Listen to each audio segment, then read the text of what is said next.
The Pediatric Complex Care Clinic at Omni is Kern County's only primary care clinic for the medically complex children. Unlike traditional healthcare models, which focus exclusively on the patient's medical needs, their program has a broader, family-centered approach. Through advocacy, care coordination, and interagency communication, they strive to support the child family unit. They have incorporated the social determinants of health and ACEs screenings into their clinical practice in order to better identify family needs and provide linkage to appropriate community resources. We are extremely proud and pleased to have our presenters today, Dr. Anu Rao, Laura Len, and Christian Pogo. Dr. Anu Rao is an experienced clinician teacher and patient advocate dedicated to providing comprehensive, high-quality healthcare to Kern County's medically vulnerable children. A strong proponent of utilizing social determinants of health screenings, ACEs, and trauma-informed care to address caregiver burden. Laura Lynn is originally from Washington. Laura is currently a medical student at Touro University, California College of Osteopathic Medicine. She plans on becoming a pediatrician to continue her love of helping kids and families navigate the mazes of healthcare. Christian Pogo, originally from Seattle. Christian is in Bakersfield for medical training through Touro University of California College of Medicine. His goal is to become a pediatric physician and is here to support both the children and families in each community that he's visited.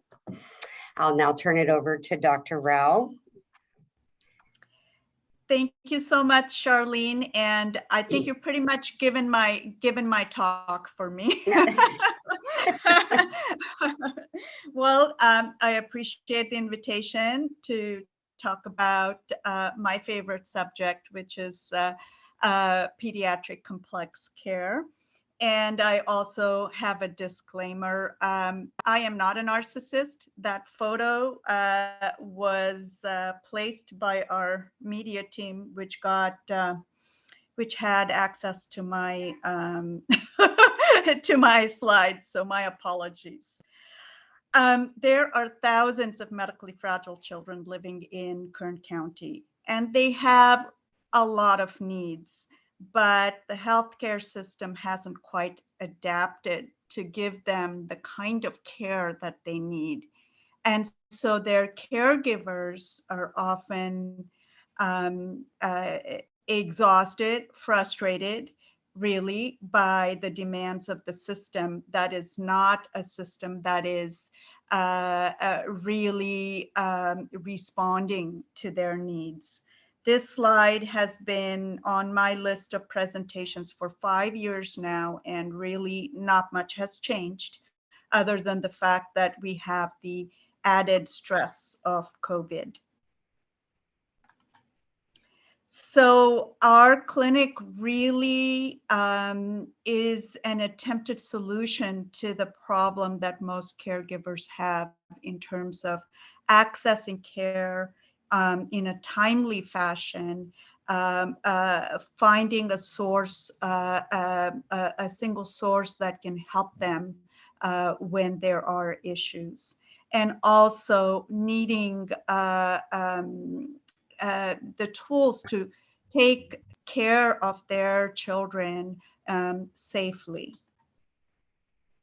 So our model of care really emphasizes access, ready access to the clinic team, same day appointments, time spent. We work very closely with the caregivers and focus on addressing their burden and their awareness of services that are available in the community. And really, most models of care are based on the patient.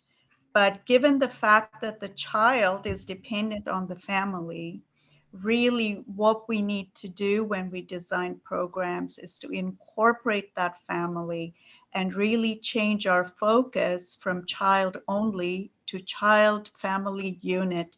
And I'm proud to say that we really do take this to heart in our clinic. As I said, families can reach us very easily. We have mechanisms in place for that. Our appointments are quite a bit longer than traditional appointments because it takes that long to go through the issues, often very complex issues that the children have. And we don't want the families to be rushed in and out. I feel that's a sign of disrespect, frankly. Tackling caregiver burden is really, I think, key to improving health outcomes in children with medically complex conditions. And one way to do that is screening, for SDOH, ACEs, and then acting upon that screening by trying to link them to appropriate resources. So we spend a lot of time with our families screening for their needs. We try to educate them on what's available, and we are ready to help in any way we can to link them to these resources. That's why our social service friends will often receive a call from me or someone on my team. And what does that have to do with medicine? Anything and everything. That's a big part of the child's medical care, frankly, is providing the tools to the caregivers to so that they can provide the care they need to provide to their child. We also take on the responsibility of making sure that everything is coordinated between the various agencies, organizations, subspecialists that the families deal with. We are there to troubleshoot. We are there to lend a hand and jump in there, communicate, and figure out where the roadblocks are. So that children don't have to run out of formula. They don't have to run out of the tubing and their feeding equipment. And that takes a lot of work. And also to problem solve around referrals, making sure that referrals are followed through on a timely basis. So this is what my day looks like, direct patient care in terms of office visits, telehealth visits. It's a very small part of my day. A huge part of my day is spent on the phone, talking to various agencies in an attempt to problem solve, in an attempt to figure out what happened and what to do about it so the child can get a needed service or the family can get a needed service. So I often deal with the school systems. I deal with various insurance companies, vendors of all sorts, DME companies, obviously the regional center, behavioral health, and DHS and other social service organizations, hospice, and home nursing, all of that in addition to being in constant communication with the subspecialists. And that is what it takes, we are learning, really, to provide seamless care. Just seeing a patient, writing a prescription is not enough. You have to kind of get in there and communicate and problem solve. So as I said, we do screen for SDH needs in every family. Why do we do that? This is some data on children and youth with special health care needs. Caregivers of children with high complexity needs, medically fragile children, medically complex children. That's the group we're talking about. They tend to be primarily non-Caucasian. They tend to have employment challenges based on their children's need, directly related to their children's needs, more likely to be laid off, work hours cut, furloughed. Look at that, almost 20% of caregivers of children with high medical complexity have to cut back or stop working. And they tend to be more overwhelmed, especially when they don't have the support and the guidance that they need. The more direct care they provide, the more overwhelmed they tend to be. So that is the reason to screen, is to attempt to alleviate some of that stress on the caregivers. What do we do with the screening? We then proceed to link our families to the resources that they need in the community. And we do that in various ways. Lately, we've been using a web-based platform called Unite Us, and it helps us submit multiple referrals in one setting, which I really like. And I can track them and see what happened to that referral. And I get reports, so that helps me understand better what it is my families are needing, where is the what are the main areas of concern that we could do a better job with. So since we're a primary care clinic, we don't have a care coordinator. And this serves pretty much as a care coordinator for us by making it easy for our staff to enroll patients and for me to make those referrals. Right now, we're serving as a pilot program, and we hope to use this web-based service throughout our organization. So this is an example of a report I get from the referrals that I have made. Obviously, it's all pediatric because we're a pediatric office. You can see that 70% of the referrals went to families that are identified as Hispanic or Latino. I mean, that's important, right? I mean, these trends are important for us to know. So, pardon me, so that we can design programs more effectively. It tells me where am I referring to most, what the needs are, income support, individual family support, utility assistance, food, housing. So that tells you the level of need we are seeing. So I find this very educational, and I think eventually this type of information could serve as a health equity tool, something that can be used for reform, for policy making. ACEs screening we do again on all our patients in our complex care clinic. There were about over 5,100 ACEs screening done within our organization as a whole. It's interesting that of all of those screening, we have only about 200 positive. And that actually, I find a lot of the time that the responses may not be authentic, and it has to do with trust issues and with and this is something I'm interested in if someone wants to work with me to see how can we elicit more authentic responses on ACEs screening. I'd love to hear your thoughts. We use PEARLS, which is the pediatric ACEs screen. And in this screening, less than 3 positive responses is a negative screen, low risk of toxic stress.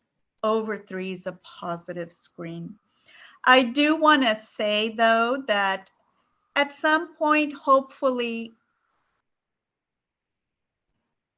we're able to perhaps look at this scoring system in a different way. It seems to me you can have one positive response and it can be devastating and traumatic and inducing of toxic stress. So I'm not sure, but that's, again, I'm just expressing my opinion. So we've been open now for just about a year and 3 months. And these are some of the lessons I feel that we can that we've learned that we can share with you. It really does take a village. I mean, you saw that slide with all the different agencies that are involved in the care of one single child. And it has to be communication, us working together as a village to support the child and the family. So we can't have these silos of medicine, social services, insurance, vendors. That doesn't work. We have to partner with each other to in order to get better outcomes. Point of service contacts are really important. Those one-to-one relationships have been so helpful in problem solving and eventually in improving the care provided, in preventing lapses in care. So really a seamless care provision involves having these one-on-one contacts that we can identify in various organizations. Access is very important for medically fragile kids and their families. So if they're able to get in and be seen when they need to, that results in fewer emergency room visits and fewer hospitalizations, may I say. Care coordination is extremely effective when it's placed in the primary care setting. Why am I saying that? Right now, all the policies are around care coordinators being embedded in children's hospitals in the middle of subspecialists. But most children don't live near children's hospitals. They live in communities far from children's hospitals. So having care coordination in their primary care, I feel, is way more cost effective and in general more effective in decreasing caregiver burden. We have to support our caregivers. They are heroic. They're carrying an extreme burden. And I feel sometimes our healthcare system punishes caregivers instead of supporting them. I mean, the number of CPS referrals they get because they missed an appointment or they didn't give the meds as prescribed. You know, rather than being punitive, we can be proactive. We can give them the tools they need to adequately care for their medically fragile child, and that is a win-win situation. The power of social determinants of health. The whole time that I've been screening for SDH, I just feel so impacted by the results. There are so many times when I've come across a screen for a parent of a child with a complex medical problem where you see there's employment issues, there's financial instability, there's a risk of eviction, risk of the utilities being turned off, and there's food insecurity. And in this environment, they're doing their best to care for their child. I mean, I think that's superhuman. And I think that we need to help our families with their needs. I'm very grateful for technology, for web-based platforms like Unite Us. They do make it easier for us, especially where we don't have huge staffs, we don't have huge budgets. We can still advocate for our families, and we can still link them effectively to resources by using these web-based platforms. So that's what I feel that we've kind of learned in the 15 months or so that we've been doing this work here at Omni. I do want to end with a healthcare policy wish list, if you will. Most policies treat children like adults. So whatever programs they come up for adults, like the Health Home Initiative, they just think that they can use that and apply that to children. And I wish people understood that children are not mini adults. They are contextually linked to their families. They have different diseases. They need a different approach. There are so many payers involved in paying for the services for medically complex children that it's a headache. It's a headache for families. It's frustrating. It's needlessly complex. It leads to delays in referral authorization while people are figuring out who pays for what, and it delays access to care. There has to be a better way, a simpler way with the insurance system. Primary care physicians are ideally placed to advocate and to care effectively for children with special health care needs. And they're often forgotten when you're talking about care coordination and talking about kids who have high medical complexity needs. But utilize primary care physicians. We are cheap. We are there in the community the child lives in, and we can help because we know the families and we can take the time to address their needs. Obviously, from that, we need some healthcare funding in community health centers for care coordination.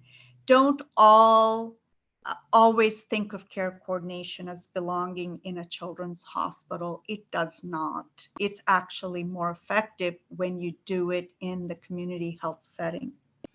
And I feel that primary care physicians are forgotten. Community health centers are really forgotten when they come up with these policies and they implement these policies on a statewide level. For some reason, our input is not being solicited. And then don't forget that the vast majority of medically fragile children live in communities such as ours, far away from big specialty centers and big children's hospitals. So the solutions have to be community-based. So with that, I will end. And I have two wonderful medical students I've had the pleasure of working with. I am looking forward to hearing their talk. I think you're in for a treat, the work they've done in our clinic. So with that, I will stop. All right, let me share my screen.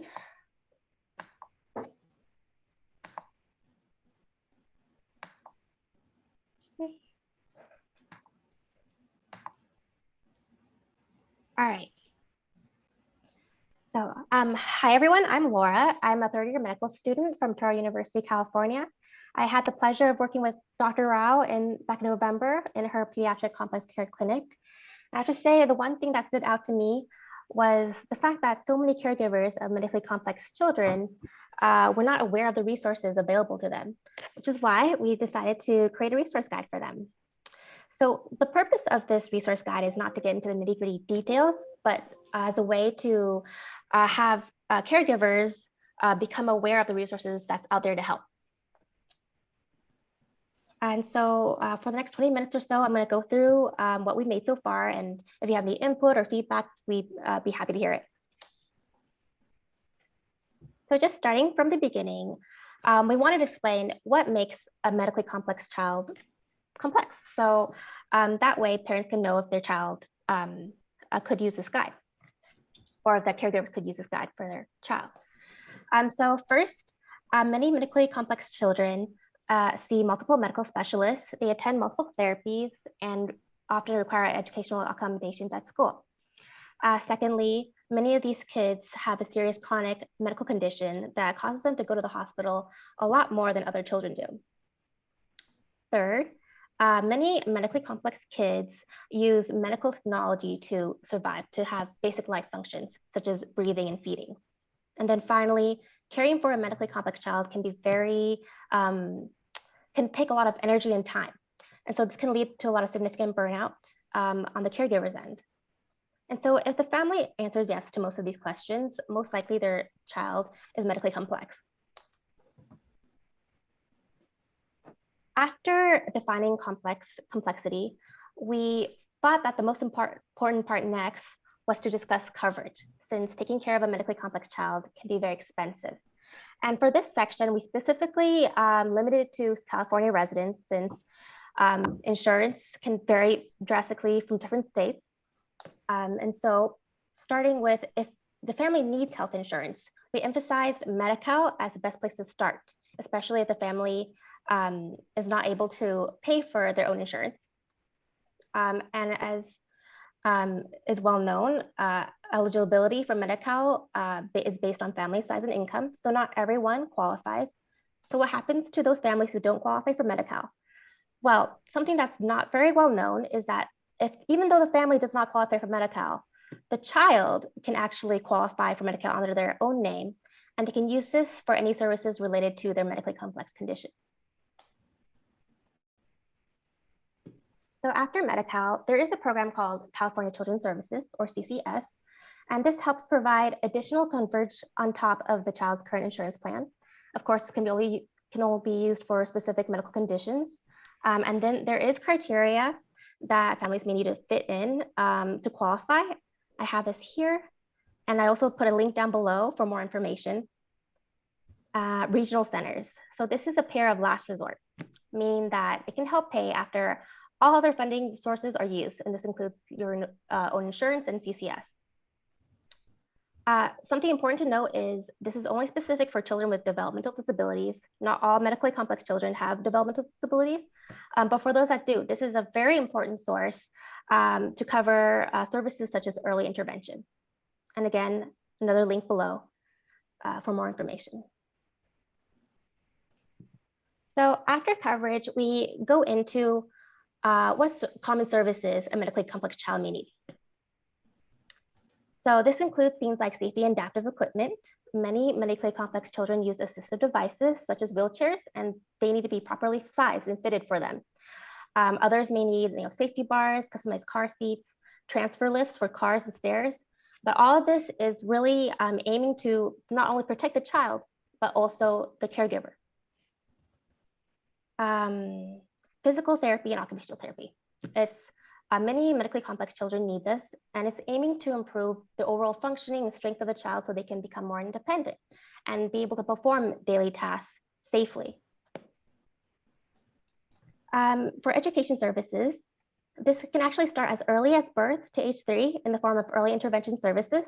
And this is extremely important because the earlier you start, the better it is for the future development of the child. And then those who require life-sustaining technology, many of these children need accommodations at school. And so many may not know this, but they can have access to aids and school nursing support while at school. And based on their child's needs, you can also have something called an IEP, which is an individualized education program. And this can provide specialized instructions in addition to accommodations, so in order to maximize the child's learning. Additional services include things like speech therapy, which can be used for children who have language deficits or have problems with swallowing or feeding. Transportation, there are families out there who are unable to go to their medical appointments because of a lack of transportation, a lack of a car. And so we're hoping to let parents, caregivers know that transportation to and from your medical appointments can be covered by your insurance, Medi-Cal, or CCS. And then we included special needs dentists here because many medically complex children end up needing sedation during their procedures, and these types of dentists are able to provide that. After common services, we really just focused one whole page on caregiver burden because being a caregiver of a medically complex child can be extremely overwhelming, both mentally and physically. And many of these caregivers are taking care of their child 24/7 with no time to sleep, having time for self-care or even work. And if you can't work, this really adds to that financial stress and burden you have. And as mentioned before, parents are not aware of the services available to help out. And so the next page, we focus on, we put together some services that can help caregivers take a much needed break. So this includes respite care, medically fragile daycare, and in-home supportive services. Starting with respite care, trained staff can step in to help for a few hours or even several days, so caregivers can have more time for themselves.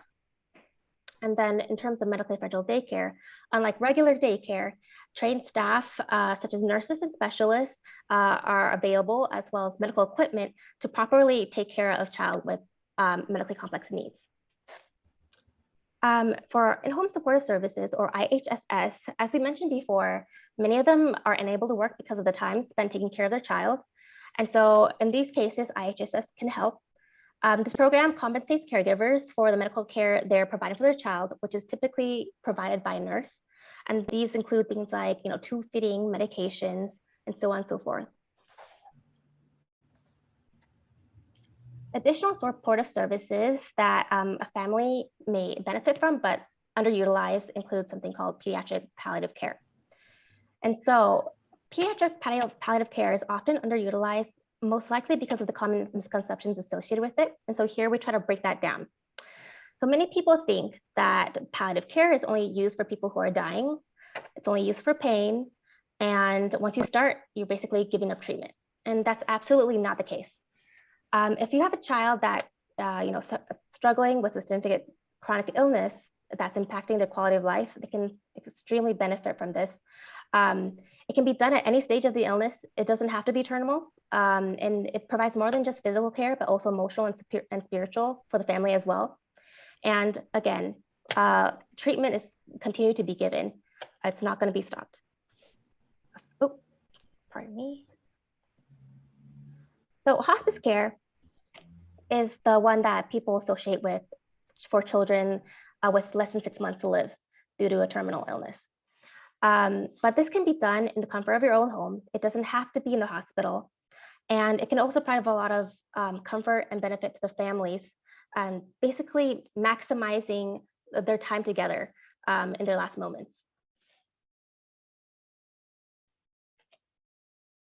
In this page, we try to tackle financial strain and other miscellaneous resources that the family may need. So this includes things like medical supplies, which really varies between children, but it can include things like diapers and wipes for children over 5 years old, infant formula, aids, medical equipment such as feeding tubes, syringes, oxygen. And many of these supplies are being paid out of pocket, which can really accrue. And so we wanted to make sure that people knew that CCS or Medi-Cal can help cover this medical equipment. And another resources that we pointed out were utilities. There are discount programs available to help reduce the cost of utility bills. And then for the children who depend on electrical medical devices, the ones that need power. So there are programs available that can offer extra notifications for public safety power shutoffs. And that's getting a lot more common in California, as well as portable backup batteries. And then for the caretakers who have children with significant developmental or physical disabilities, they may qualify for a handicap placard, which can really help them with doing their day-to-day chores if they're taking their child with them. It can be a lot more convenient for them. Oh, so I mentioned that this is just a subset of the resources that are available, and it really depends on the family and what they need. And so something that's really helpful is screening. And this is what Dr. Rao talked about before as well. But SDH screening, which is social determinants of health screening, involves social factors that plays a role in improving or worsening your health outcomes. And this can include things like housing instability, food insecurity, transportation issues, financial strain, employment, and all of these can impact your access to healthcare. And so hopefully with this screening, the care team member can connect them to resources or referrals to someone who can help, essentially. An example we have here is for those families who struggle with access to food. They might be recommended programs like HealthFresh or WIC. And then adverse childhood experiences. So this is just as important of a screen, and this can be done with any member of your care team. Both of these can be done with many members of the care team. And as it's known, medically complex children have an increased risk of ACEs. And so adverse childhood experiences include abuse, neglect, household dysfunction, and these all can lead to negative health outcomes like risky behaviors, chronic diseases, mental illness, and poor education as an adult. And so getting screened early on can actually promote prevention and interventions such as mental health services to significantly reduce the harm and increase resilience in children. So that's why it's so important. Can't emphasize that enough. And then that was essentially our last page. This is our last page. It's just who to contact for more information. Since again, we didn't go into the nitty-gritty details of it, of like, how to enroll or eligibility. That can all be answered by members of the care team, which is here, primary care provider, social worker, CCS worker, regional center worker, and so on and so forth. And that's all we have so far. Thank you guys for listening. And hopefully we'll hear some of your input and feedback from the chat. Thank you.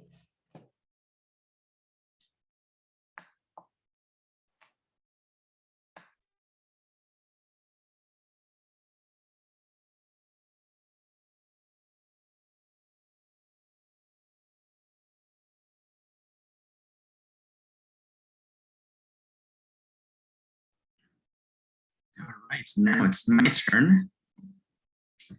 Hello, everyone. I'm Christian Puga. I'm also a third-year medical student from the Touro University of California, same as Laura. And I've been working with Dr. Rao for a few months now, and really it's been a great experience. I'm also planning on becoming a pediatrician just like her, so we'll see where that takes me. But for today's presentation, I really wanted to do a quick little study here at Dr. Rao's clinic, specifically on the medically complex children. My parents, a little bit about me, my parents are immigrants from Mexico. And so I grew up in a Hispanic household.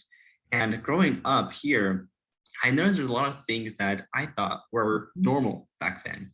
And as I continued growing and learning about the social disparities in our communities, I learned that what I grew up with wasn't really normal. So this was an opportunity for me to really find out what the SDH and ACEs were in the Hispanic population, Hispanic caregivers compared to their non-Hispanic caregivers in Dr. Rao's clinic.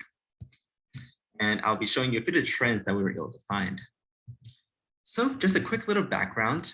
Nationally, there's about 19% of the United States is identifying as Hispanic. And interestingly, 90% of them also show that they have no health insurance, which is a major red flag, especially for getting chronic conditions treated. 28% report not being fluent in English, which is not just a healthcare barrier, but also a social barrier in trying to connect with others. And interestingly, also, Hispanics actually have the lowest professional degrees of all ethnic groups at just 16%. And nationally, around 50% of all Hispanics are living in poverty. And as you can imagine, as we have talked about, all of these can potentially lead towards ACEs. So for my study, I want to, again, focus on the medically complex children in Dr. Rao's clinic and compare the ACEs and SDH in Hispanic versus non-Hispanic groups. Nationally, 1% of all children are identified as medically complex, And this is increasing just because of how many more life-saving treatments there are. We're able to prolong many of these children's lives, and they're going to need increased needs of care. And naturally, because of conditions, they do require increased awareness because they do have more risk for ACEs.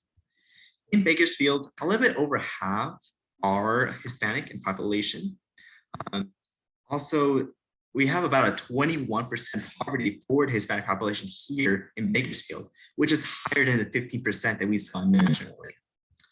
For my study, I was able to take a look at 90 parents of these children, with 57 of them being Hispanic and 33 being non-Hispanic. And ultimately, we really just wanted to take a look, what are the trends? What are the trends that are we seeing here in Dr. Rao's clinic? So to begin, I just really wanted to get a brief little background of the caregivers here and just be able to view these findings. And already with the very first slide, we're actually able to see some really significant differences between the Hispanic and non-Hispanic groups. So begin with a high school degree, we see about 50% of these caregivers had a high school degree versus 85% in the non-Hispanic groups. Around 40% of these households also primarily spoke Spanish at home. And interestingly, 65% of them were born outside of the United States. So already with the very first slide, we're able to see some pretty big differences. The next thing I took a look at was employment. And it's very important to reemphasize that we're taking a look at the caregivers of medically complex children. So just because of the increased demands that these children need, there's going to be effects on the employment ability. We can't have both caregivers be employed, or if it is a single caregiver, we can't always expect them to have a job on top of taking care of the child. So with that in mind, we are able to see that almost three out of 4 of the Hispanic population are unemployed, 72%. And we compare that to 42% in the non-Hispanic groups. And so then we move on to the SDH screen. So the categories for this, we were taking a look at finances, which includes bills for housing, it includes food, and includes utility bills. Childcare, taking care of the child. Transportation, which is either transportation to the grocery store or transportation to the clinic or hospital. So we're taking a look at these 3 categories, and already we can see in the pie chart that there are some similarities, but also a lot of differences. For both groups, we noticed that the finances was actually the one that these caregivers reported the most often, 49% of Hispanics and 30% in non-Hispanics. But very interestingly, we found that childcare and transportation was a much higher in the Hispanic caregivers than the non-Hispanic. I really wanted to draw our attention to the none reported. So if you look at this a different way, 90% of all the Hispanics reported that there was some sort of need that was not being met, which is really significant if you think about it. So we move on to the ACEs screen next. And for the ACEs score, in case it's not really, in case people are not really well versed of it, with the ACEs score, a higher score increases the risks that the child may have long-term health outcomes. So really, we want the score to be as close to 0 or 0 as possible. So going into our little bar graphs over here, a score of 0 means the parents did not report any ACEs events. We'll get into those ACEs events in the next slide. A score of 1 or 2+ indicates more than 2 different events. And if we compare both sides, Hispanic and non-Hispanics, we saw that the Hispanics had a downward trend as the ACEs increased. And for non-Hispanics, it was more of a plateau. I compared this with a study done in 2019, where the HRSA took a ACEs screen for all pediatric patients in the United States, not just medically complex. And we found that there was a score of 1 in 33% of them, which is similar to what we found in our caregivers. But when it came to a score of 2 or more, it was 14% nationally. And in our caregivers of medically complex children, we found this to be much higher at 25% and 34%. So before we leave this slide, I want to really take us a look at these big red numbers I have up here, 1.3 and 2.0. So this is the average ACEs that we found in both groups, Hispanics and non-Hispanics. And we just really came up with a really interesting question was, in the Hispanic groups, we saw that they had lower rates of education, higher unemployment, and higher SDH social and financial needs. You would expect that the ACEs would be a little bit higher reported in Hispanics, but we do see this to be lower than in non-Hispanic groups. So it really raises a really big question if these groups are underreported, something that we should be followed on later on. So going into the specifics of the ACEs, we have a few different categories here. Looking at the pie chart, we can see again, there are some similarities, but also some very significant differences. So the categories that we looked at came up the most often was divorce, mental health. Mental health includes things like anxiety, depression, bipolar disorder, amongst others. Substance abuse, foster, if a caregiver was a caregiver of a foster child, jail, and parent death. The unexpected passing of one of the caregivers. And already we can see that the top two categories, divorce and mental health, were much more reported than any other category. It really surprised me to see that in the Hispanic population, 37% and 27% in non-Hispanic population had a caregiver that was divorced. Mental health was also really high at 24% and 30%. And, you know, it does make sense. There's a lot of stressors that are going on. We'll be touching on these in a few minutes after we go a few of the other categories. Substance abuse, we saw 14% in the non-Hispanic group. We did see they also had a little bit more caregiving of the foster children at 11% versus 2% in Hispanics. And interestingly, parent death was 14% in the Hispanic group. We did not ask what the source of the parent death was, whether it was traumatic or of some sort of health condition, but it'd be important for us to really identify what was going on. For the other category, this were other ACEs screens like sexual abuse, physical abuse, homelessness, food insecurity that are just as important, but that we didn't get as highly reported as the other categories did. So touching on the top two categories, divorce and mental health challenges, I wrote the numbers that we found in our caregivers up here. I also wrote the California average. So California actually has the lowest divorce rate in the United States at 9.3%. And comparing that to our caregivers, this is huge numbers. 37% and 27% are really, really high. And it just, you know, it makes sense. Caring for these children puts a lot of stress. Finances, paying for things, medical equipment can really put a strain there. You have less time for self-care. And if you don't have family or external help, it's very difficult to care for these children. For the mental health challenges, California has an average of 18.5% of the population having some sort of challenge that they have. Although this is a high baseline, our caregivers still had even higher rates reported.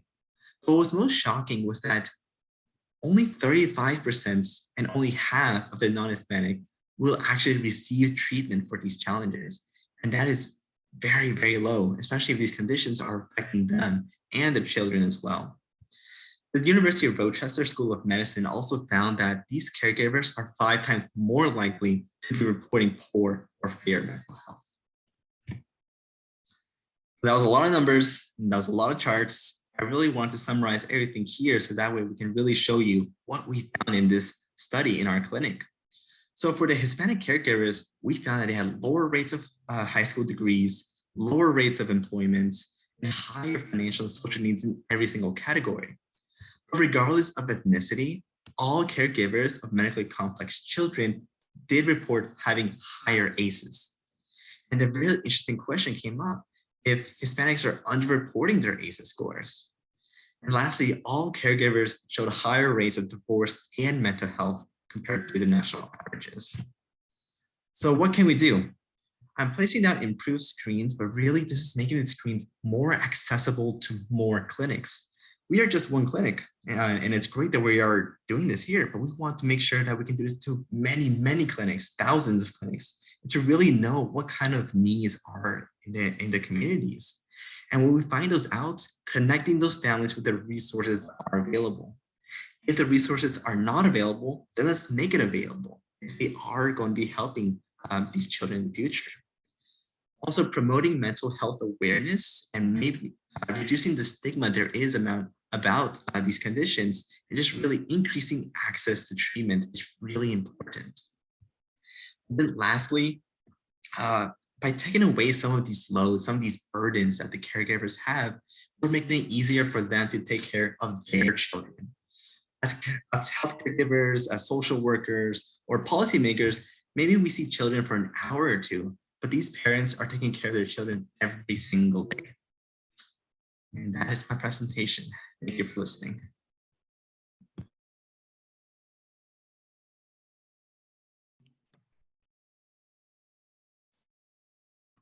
Thank you, Christian Puga. Got it right this time. I saw that look, Laura. We do have a question. The statistics that Christian was demonstrating and that he's shown in his study, is this clinically overall or just in the clinic that you're doing the internship right now? So can you repeat that? I cut off a little bit in the beginning. Well, and I'm hoping I understand. I'm not from a clinical background, so I'm hoping I understand the question, but I believe the question is, whoops, as it just moved, I think.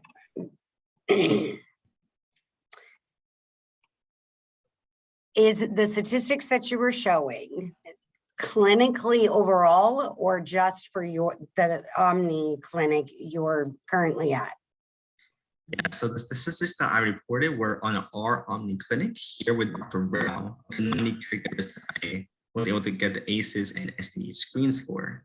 I did put some national averages in there as well that I highlighted in the presentation. Okay. If I can say something, Charlene, to that. Absolutely. Is that a lot of work that we're doing with the help of talented students like Christian and Laura is new stuff that is not being done in a lot of places. So we're really trying to understand the needs of our community and our medically fragile children and their families. And part of that is taking a look at what we've collected and looking for patterns. So this is pretty exciting stuff. Coming from a finance background, I definitely believe that all those statistics paint a picture. So, and adding in those national averages and stuff, you need some type of a measure to weigh that against. And I think it helps us become a little more relational and targeted in the approach. So we have about 6 minutes left. Did we have any other additional questions?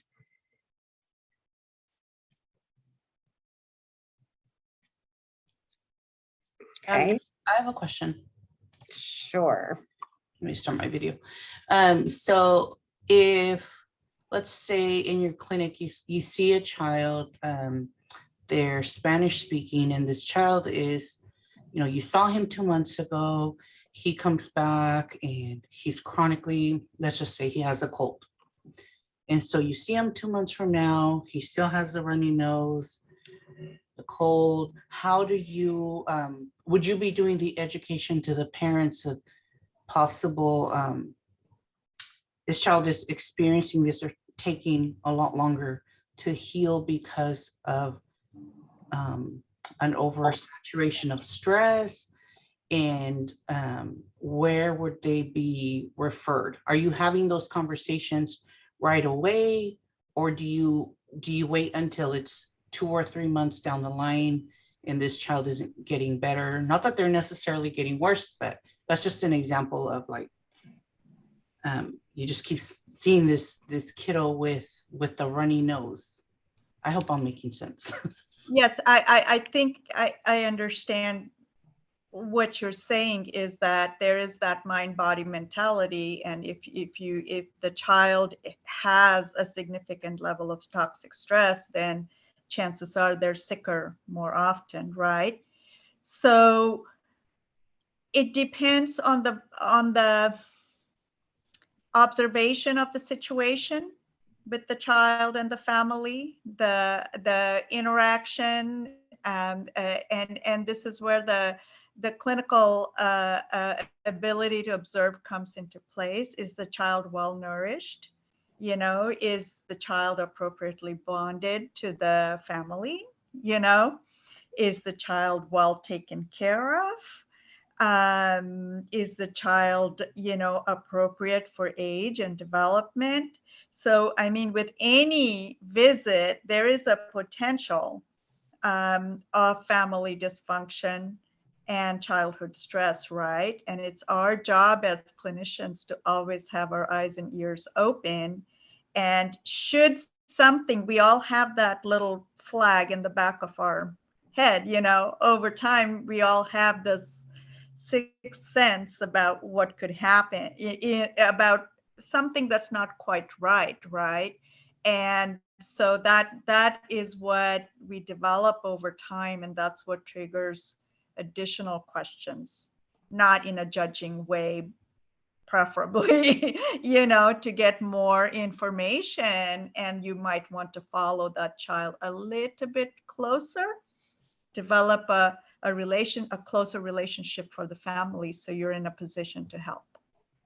Okay, thank you. That's what I was hoping to hear. As I was talking about this, I had a certain family in mind where not necessarily there's anything wrong, but there is like a level of stress that it was my assessment of, oh, what, you know, it doesn't rise to the level of child welfare or anything like that, but there is some stress here. And it was like, now that I'm seeing everything from this lens, that was my thought of, could this child just have that, experiencing that higher level of stress?